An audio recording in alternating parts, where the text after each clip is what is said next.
Jack, Bakit? what has been the role of social media in shaping today's society? Okay, in what aspect do you want me to answer your question? In general aspect, for example, on how the society or Let's talk about the millennials communication behave process. as a Right? communication. Communication, it made the world a lot smaller. Diba? Not only for for the youth, yung mga, kasi ngayon, we had this term nowadays na millennial, di ba? And millennial refers to attitude, not age bracket. Di ba? Dati we measure, di ba, we sector people by demographics. Ngayon, hindi psychographics na ngayon eh. Psychographics. So, in communication, in terms of communicating to people, it made the world a lot smaller. Diba? Madali na. Yung commerce natin, madali na makipag-communicate. Diba? Madali na yung mga tao sa ibang bansa, diba? In split second, sobrang dali na. So, yun yung mga good sides. Yun ang role niya. Maraming mga bagay na dumali. No? Thinking that internet or World Wide Web, diba, was a product of war. Diba, the first laptop and the first net connection was used during wars. Actually, yan ang internet ay produkto ng gera. There's a lot of positivities na meron ng social media. But on the other hand, alright, doon tayo kasi mahirap matapos kapag pag-usapan yung positive. Sobrang dami yan eh. Diba? Doon tayo sa negative. Yung role.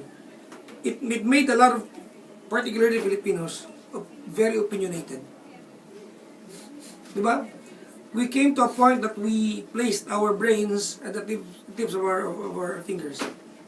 We allow our fingers to do the thinking for us. That's one bad side of social media. Yan yung yung anonymity natin, ginamit natin sa maling paraan. Everybody think may power tayo lahat, diba, to voice our own opinion, and we do not edit out ourselves. Natin inisip kung tama o mali, we just voice and raise our opinions. Because of anonymity, hindi ka na makukulong. We refuse the cybercrime law. Ayaw natin. We don't want anybody policing us online. So, yun ang downside. Hindi ko alam kung I should be answering your question in this manner. But you should invite me in your school. I have a topic. I have a topic. This is my advocacy. Total recording naman tayo. My topic is the dangers of internet in the youth today. So, it's a question that I'll answer. So, yun yung mga downside. Okay.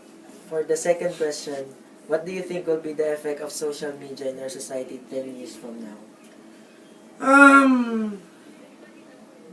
Subjective yan, kasi I have to... Based on your own findings or opinions.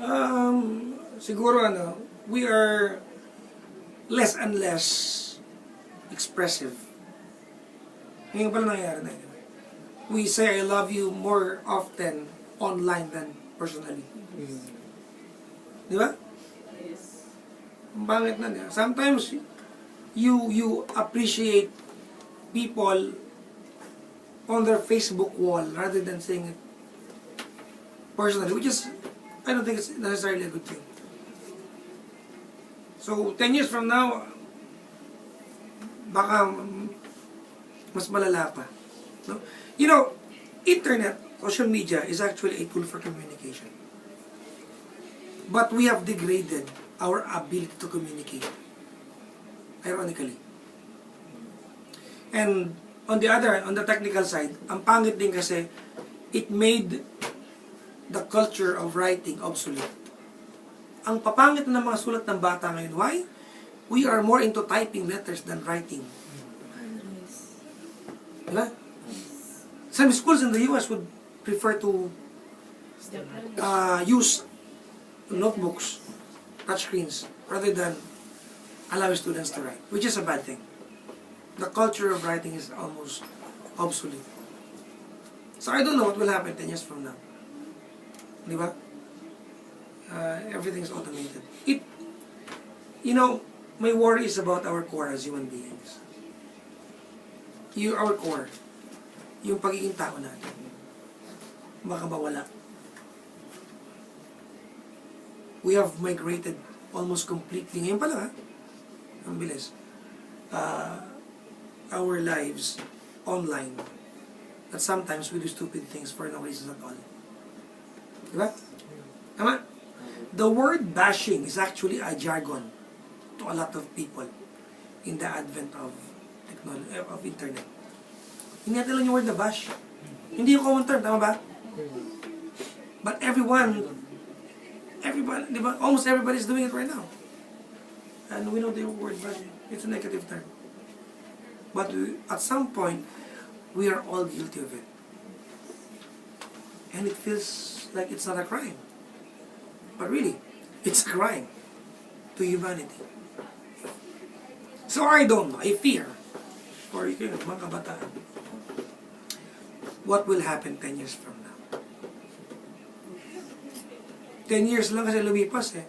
We have scientific calculator, cassette player, camera, audio recorder, and the telephone, 5 different devices now rolled into one.